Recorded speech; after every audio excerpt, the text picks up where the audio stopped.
It is a time of enormous disruption in America and all around the world as many of our daily routines are being upended. Beyond the cancellations, the medical questions, and financial turmoil, there is fear and many other concerns. Jeffrey Brown has a closer look at that.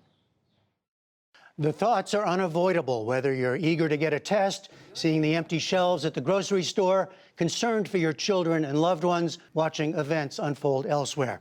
David DeSteno studies emotions in times of stress and trauma. He's a professor of psychology at Northeastern University in Boston. So, welcome to you. Emotions are clearly high. Knowledge arguably is low. What does that combination add up to in the behavior you're seeing now? Unfortunately, it's a perfect storm for us right now. The reason we have emotions is to help us come to adaptive decisions very rapidly.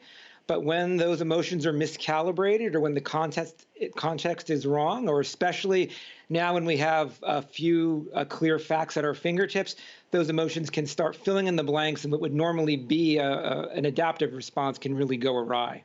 But here we have a situation where there are reason for fear is real. Yes. Tests are hard to come by. People are getting sick. They see what's going on in other countries. You're not suggesting we can avoid that or should avoid that. No, by no means. There is clearly a reason for fear and anxiety right now. The problem is a lot of us don't think like virologists or epidemiologists or have the information at hand.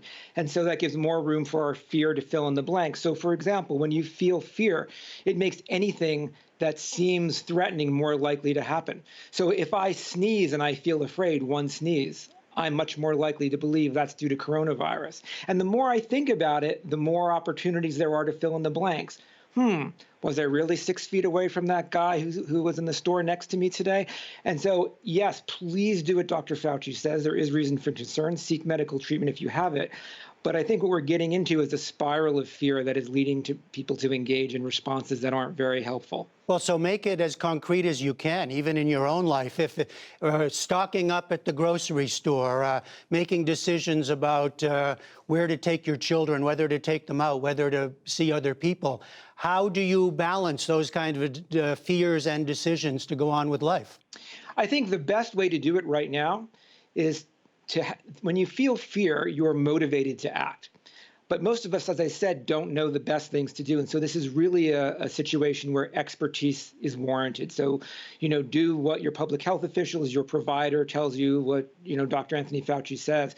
The trick is to not obsess about that fear, because it will begin to make you second guess everything you're doing. And it may lead you to actions that are actually more problematic. As we're seeing, if there's a run on supplies, if there's a run on face masks, what we're doing is getting into a situation where single actions that may not benefit us that much are going to end up causing collective harm.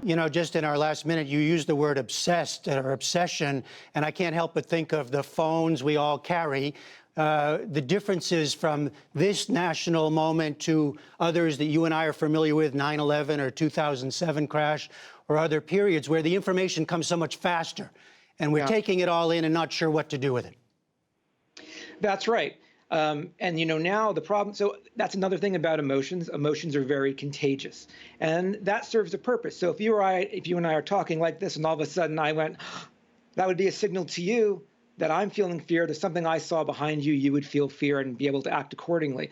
But now, because of social media, if anybody's fear starts to get out of whack, too intense, it becomes a cycle where that is spread very rapidly, very quickly. And again, if we don't have rational facts, if we don't have the information at our fingertips, it can become an upward spiral of fear very rapidly. So in a word, check your device, but not too often, not stay on it. What are you doing? No, exactly, because what happens is the media is going to show you the worst case scenarios. And it's important, and I'm not saying we shouldn't understand what's going on, but you're seeing the worst case scenarios and everybody who's sick. What they're not showing you is everybody who's doing okay with milder symptoms of the virus or not having it. And so you believe it is much more prevalent. Now, I don't mean to be complacent. Please don't be complacent. Follow the advice of the public health officials.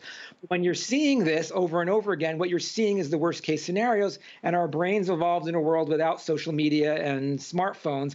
And what we saw around us was a clear example of what was actually happening. Now we're getting curated to us some of the worst things going on. All right, David DeSteno of Northeastern University, thank you very much. Thank you, Jeffrey.